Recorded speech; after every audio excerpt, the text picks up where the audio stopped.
my conscious view of it, which I recognize is inherently flawed because there's a subconscious aspect of it, is that I don't think there's anything overtly where like I would see somebody of a different race, color, what have you, and think something negative about them. I'm sure there are thoughts about them though that maybe Mhm. aren't directly like malicious or evil, but there is a generalization. There is a prejudice Sure. about something.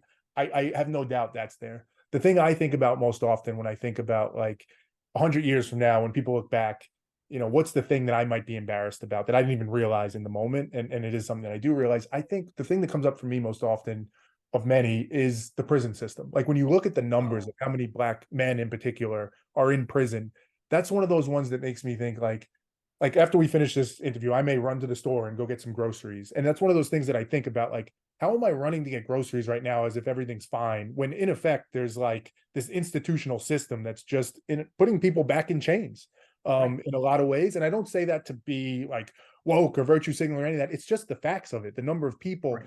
And to me, that feels like a form of racism because I'm not doing nearly enough about it. I'm not nearly outraged enough about it, right? When COVID happened and there were lockdowns and it impacted my life, I felt the pain and there was this reaction of like, oh, certain things, this doesn't feel right.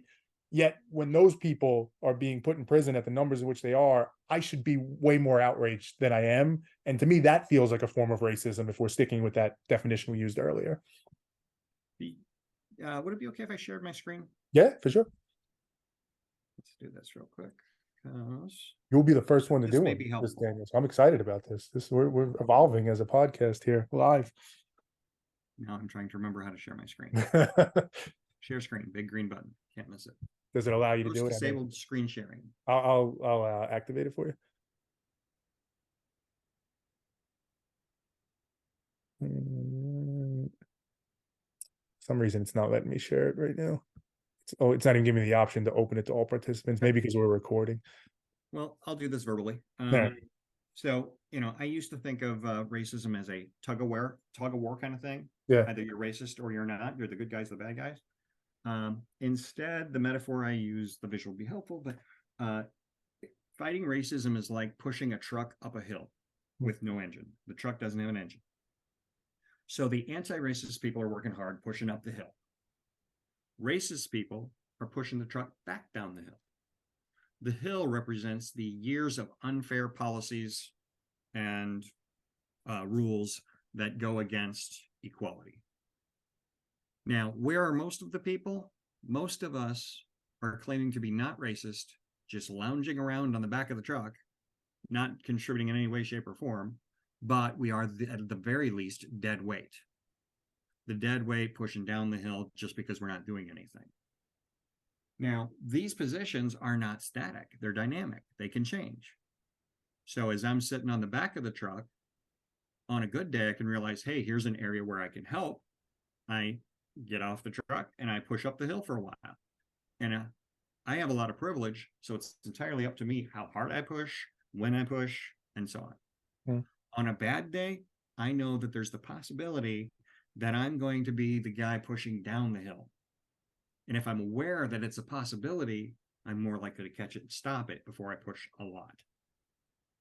So when you're talking about what you can do for the prison system, you know, our our effect as an individual is pretty limited, on a big system like that. So I took the coward's way out and I said, let's focus intrinsically on myself. I get it. That's something I might be able to do. And if I share that with people and we get enough people doing it, then maybe more people will consider the possibility of what is going on with the prison system. Now, you and I have studied it. A lot of people would deny that there's even a problem there. Anytime you've got prison for profit, the profit's going to be a big motivator. And so, yeah, there's a lot that should be done if and when bills come up. You can try and support and promote them. It's like, I don't know what to do about that. That problem's so far beyond me. I would love to fix it, but I'm going to focus on my little area. And then if I'm riding on the back of the truck, so to speak, and I see an opportunity where I can help, and I'm more active politically now than I was a few years ago.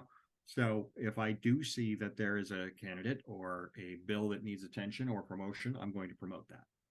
I live in St. Louis, which is a blue bubble in a very red state. So we've got a lot of legislation um, that is working against fairness and equality right now, especially for trans people. So everything that I'm talking about in the subconscious mind applies to, any minority, trans people, Mhm. LGBTQ. It's widespread that if people explore their subconscious and consider the possibility, question your presumptions, there's a good chance that you're going to walk away with a slightly more open mind and a less judgmental perspective to give people the right to thrive, Mhm. the right to exist, Mhm. you know. So that's a pretty low standard. Like Seems people like it. should not be afraid to live, you know. You don't have to invite people into your house if you disagree. That's fine. But they should be at the very least allowed to exist without the threat of danger, violence, life, danger to self, life, livelihood. I Yeah, think that's a pretty reasonable standard to reach certainly seems like it. Certainly versus seems private like it. parties. Yeah, yeah. Well, I'll say this as we wrap it, Daniel. My last thought, and then I'll give you the last word on anything you want to say. I love the concept that you're talking about, and I love the way in which you're talking about it because it's giving it the nuance, the sensitivity, the complexity that it deserves. I obviously, just like you said, we'd all love to just wave a wand and nobody suffers, everything's amazing, everything's great, of course. But in this world, it doesn't work that way. So unfortunately, we need to treat it with nuance and sensitivity. We have to do that all around. So I think that's super important. Maybe most importantly, the thing you've been harping on throughout this, the idea of questioning your subconscious and questioning in those ways, I think is so unbelievably important. And I think you've done a good job of this. I'll just make another plug for it. Thank you. It's really, really, really hard, right? And by that I mean almost impossible. Like what I've found for myself is let's assume somebody's listening to this and they say, you know what, I really liked what Daniel had to say. I'm going to read some of his stuff. I want to question myself. I think it's important for people to understand, at least for most people, or myself is all I can really speak for, but I think it's true. When you start doing that questioning, if it feels easy, if it feels like, oh yeah, like I see some of this, I'm realizing it, you're probably not going far enough. If you don't hit a point where it feels physically uncomfortable for you to keep questioning, you're probably not getting to that point deep in the subconscious where it exists. And just as an example of it, as you were talking about before, like there's some people that might think like, I'd love to do something about the prison system. I'm one of those people, right? I'd say that. Sure. I would That's an too. example, right? Exactly. Where for myself, I think like it's not enough. Like that question needs to come in and say, is that true though? Would I really, at what cost would I love to do that? What is it? Mhm. Because it's simple to say it in that phrase, and I know exactly how you meant it, but for myself at least, to say it in that phrase, but what do I actually mean by that? How much would I love for that to happen? What am I willing to actually do for it? What am I not willing to do for it? That type of, and then being honest with that, and in a weird way, never actually trusting the answer because Kevin is always there with his defense Absolutely. system trying to work through it. So you can never Yeah. fully trust whatever answer you get, which makes this all the much harder.